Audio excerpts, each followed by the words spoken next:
status of this Millennium Development Goals. Now we are talking about sustainability. SDG. This is all part of the good work I'm saying. Because Millennium Goals. They are not able to achieve the target. No, but how will you? Because it's the member states who have to do it. The UN cannot do anything, no. They can only activate and activize. So what they have done is they identified certain goals as a millennium goals. Because when we moved from the 20th century to the 21st century, the UN sat down and identified the areas in which we had to make quick progress. And they made a program and gave it to member countries. It includes education, health, every aspect of human life. And some progress has been made. This doesn't affect the developed countries as much as it develops.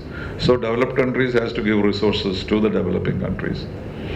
And that is going on. And now they have come out with what is called the SDGs. There's only 16 of them. From the Millennia Declaration, they produced another smaller list. Again, health, education, literacy, all this. So the SDGs, what's called Sustainable Development Goals, are the goals that the UN has given to its member states. And member states have to work on it. Wherever they have to get financial assistance, UN will help. The developed countries, particularly Scandinavians and others, they do give a lot of money to developing countries. The objective was at least 0.9% of the GDP must be given as foreign assistance. That is what UN has agreed. But nobody has reached that level. 0.9, it looks as a very small. But no country in the world has reached that level of assistance, except some Scandinavian countries. So that work is going on, how to build the developing countries. And then that means there is some discipline, good governance. They will say no corruption, no killing, no undemocratic act. So in the process of giving you money, they impose all these restrictions on you. And therefore the developing countries are hesitant to accept. Then there are standards of human rights, standards of environment. All this you have to follow in order to get money. And that is very difficult.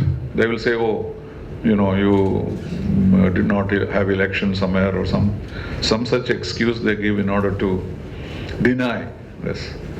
But still, the world would have been poorer without United Nations. And that's the only,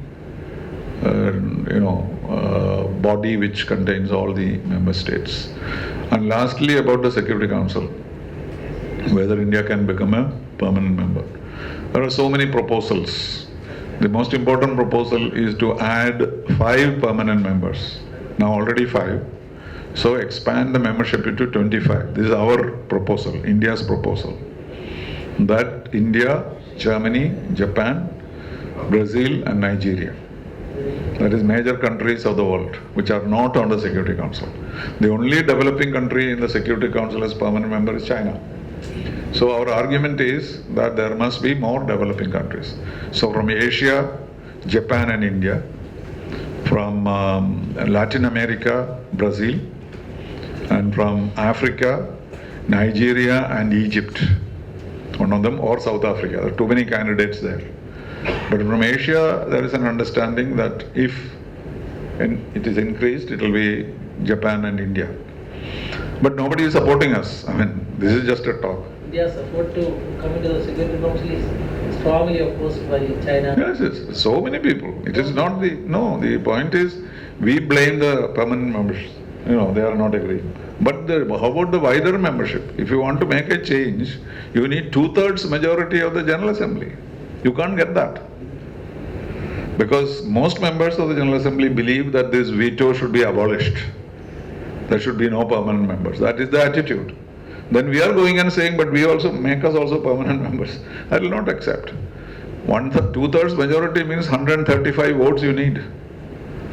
We will not get it. We tried many times, secretly. Maximum we could get was 70 votes. That is nowhere near agreement. But then there are other solutions, membership without veto, then semi-permanent membership, all kinds of, there must be about 30-35 proposals floating around. But there is no proposal which will get 2/3 majority of the General Assembly and 5 permanent members. So in my view, we will never become a permanent member of Security Council with veto. That is absolutely certain, because others will not allow it. They will say, we are friendly to you, India must become a permanent member, etc. If you ask them, will you vote for us? They'll secretly tell you, sorry, we cannot vote. I have been through it, my 20 years in the UN. So, unless something dramatic happens, the UN suddenly collapses and a new UN is built or something like that. But according to the charter, the process of the charter is a vote in the General Assembly. 2/3 majority, that we will never get. And Government of India will never say it. They'll say, oh, we'll get it next year, year after next. Modi, when he became Prime Minister, he was very enthusiastic. We used to say we are eligible to be permanent member. But Mr. Modi changed it to we have a right to be permanent member. But doesn't make any change. Only in his language it has changed. But others have never agreed that we have a right to be. They will always say India is qualified to be. But if you ask them, will you vote for us? They'll say, oh, that we will think about it later. So I do not expect a change in the situation. And don't hold this hope that you will become permanent member of the Security Council. And if you get permanent membership without veto, I would say don't take it. Because if you go there and sit there in judgment of everybody else, and then when you make a mistake, they will pounce on you. And then you can veto. That is why the American Russians are sitting there. Because nothing can be done against their wish. So they can sit there and rule over the world. So without veto, permanent membership we should not take. But though India seems to be very happy without it. But in my personal view, we should not take it. We can continue like this. What is the harm? So if this question is asked, the main point that you have to make is, overall there is no support for an expansion of the Security Council. Because these 135 countries have no interest. There are 40 countries which have made a group against any change in the charter. They couldn't find a name for themselves, they called it the Coffee Club. So in the US, if you ask for a coffee club, they are the countries led by Pakistan and Italy. They say, we 40 countries don't want any change in the charter, you go to hell, go for a walk. So where do you get the vote? So there is no chance. So that with that gloomy prediction we can stop. Okay. If you have any questions, please, quickly. There is no questions. I'll ask Akshay. Please, Akshay. Akshay. Sir, propose vote of thanks. Oh, that is what he is asking. I thought you were asking to ask a question. Then my job is over. Ruling party, foreign policy, there is no problem. We have a consensus on foreign policy. If Modi is criticizing, അവിടെ കറങ്ങാൻ പോയി ഇവിടെ പോയി എന്നൊക്കെ പ്രതിപക്ഷങ്ങൾ ചെയ്യാൻ ശ്രമിക്കുന്നത് എന്താണെന്നുള്ളതിന് ആർക്കും പരാതിയില്ലല്ലോ. Permanent membership വേണം, NSG മെമ്പർഷിപ്പ് വേണം, ഇന്ത്യക്ക് വലിയ ലീഡർഷിപ്പ് വേണം. അതിലൊന്നും ഓപ്പോസിഷൻ പാർട്ടിക്ക് യാതൊരു പ്രോബ്ലം ഇല്ല അല്ലേ? ഒരു സമയത്ത് മാത്രമേ അതൊരു ക്ലാഷ് ഉണ്ടായത് ന്യൂക്ലിയർ ഡീലിന്റെ സമയത്ത്, അമേരിക്കയായിട്ടുള്ള ന്യൂക്ലിയർ ഡീലിന്റെ സമയത്ത് communist party left the government. You remember? CPIM was part of, communist parties were part of the coalition and the UPA too. So they left, they resigned, saying that if you sign an agreement with the US, UPA won, yeah. And then Manmohan Singh said, I don't mind losing my government, but I'll go and sign. And he signed and nothing happened. So opposition is not a problem. They will, anything that happens in foreign policy, they will use it as a stick against Modi. He is the one who spoiled it, etc. That's all. But in China policy, Pakistan policy, in fact, he won the second election because of Pakistan policy, isn't it? But nobody with the Communist Party or any Congress party say that your foreign policy was bad. Nobody. Even Rafael, how much Rahul tried to prove that he was corrupt.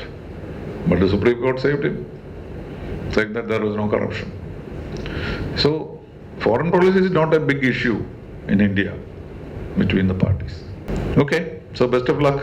If any questions you are able to answer, then you can call me and say, I answered that question because of you. Okay? Thank you. Akshay.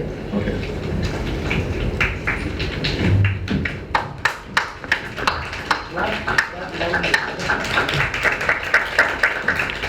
That is never. Yes, I have shaken hands with everybody in the world. Only the Malayalis don't shake hands with me.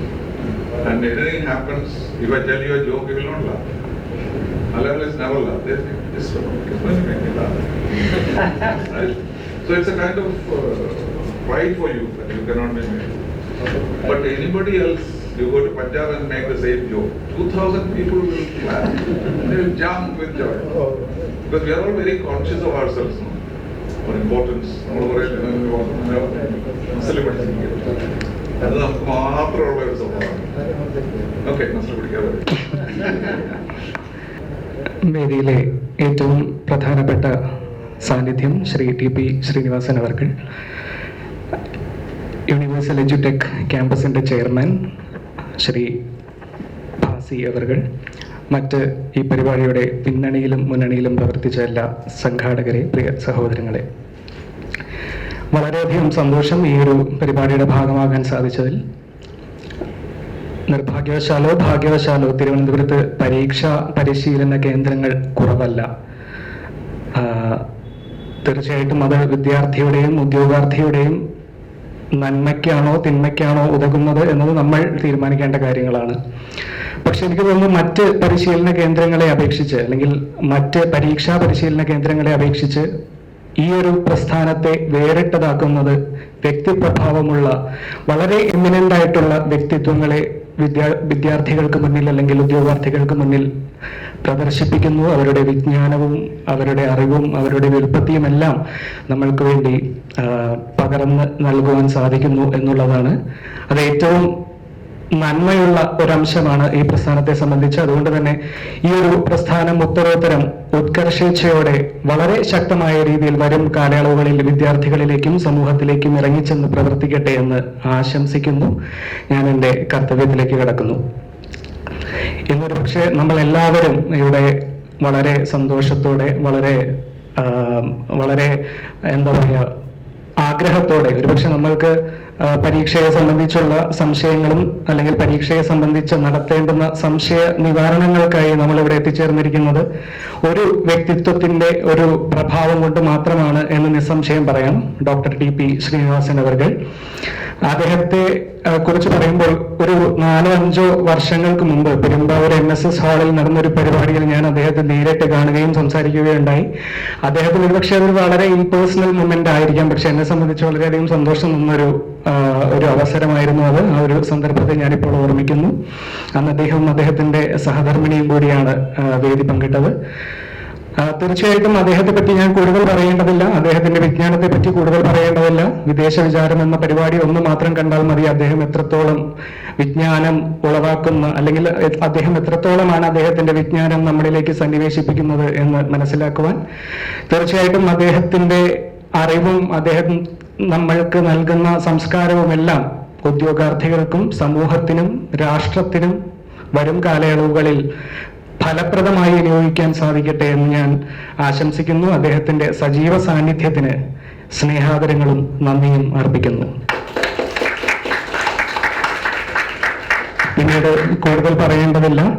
ഈ ഒരു പ്രസ്ഥാനത്തെ ഏറ്റവും ശക്തമായ രീതിയിൽ പിടിച്ചു നിർത്തുന്നത്, അല്ലെങ്കിൽ പരസ്പരം മത്സരിക്കുന്ന പരീക്ഷാ പരിശീലന കേന്ദ്രങ്ങൾക്കിടയിൽ വ്യത്യസ്തമായി യൂണിവേഴ്സൽ എഡ്യൂടെക് ക്യാമ്പസിനെ നിലനിർത്തുന്നത് ശ്രീ ഭാസി അവരുടെ കഠിനാധ്വാനവും അദ്ദേഹത്തിന്റെ മനസാന്നിധ്യവും തന്നെയാണ്.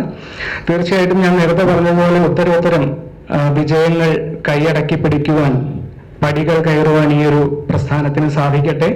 ഈ പ്രസ്ഥാനത്തിന്റെ ഭാഗമായിക്കൊണ്ട് വിദ്യാർത്ഥികൾക്ക് ഭാവിയിൽ ശോഭനമായ ഭാവി ഉണ്ടാകട്ടെ. കേരള അഡ്മിനിസ്ട്രേറ്റീവ് സർവീസ് മാത്രമല്ല, തുടർന്നങ്ങോട്ടുള്ള മത്സര പരീക്ഷകളിലെല്ലാം തന്നെ ഈ പ്രസ്ഥാനത്തിന്റെ ഭാഗമായി നിൽക്കുന്ന വിദ്യാർത്ഥികൾക്കും ഈ പ്രസ്ഥാനത്തെ മറ്റ് പല രീതികളിലും ഉപയോഗിക്കുന്ന എല്ലാവർക്കും അതിന്റെ പൂർണ്ണമായ നന്മകൾ ഉണ്ടാകട്ടെ എന്ന് ആശംസിക്കുന്നു. ഒരിക്കൽ കൂടി ഈ പരിപാടി ഇവിടെ സംഘടിപ്പിച്ച, ഇതിന്റെ മുന്നണിയിലും പിന്നണിയിലും പ്രവർത്തിച്ച എല്ലാവരോടുമുള്ള നന്ദിയും സ്നേഹവും അറിയിച്ചുകൊണ്ട് ഞാൻ ഇവിടെ വാങ്ങുന്നു. നമസ്കാരം. Thank you. Tomorrow 10 മണിക്ക് അലക്സാണ്ടർ ജേക്കബ്സ്.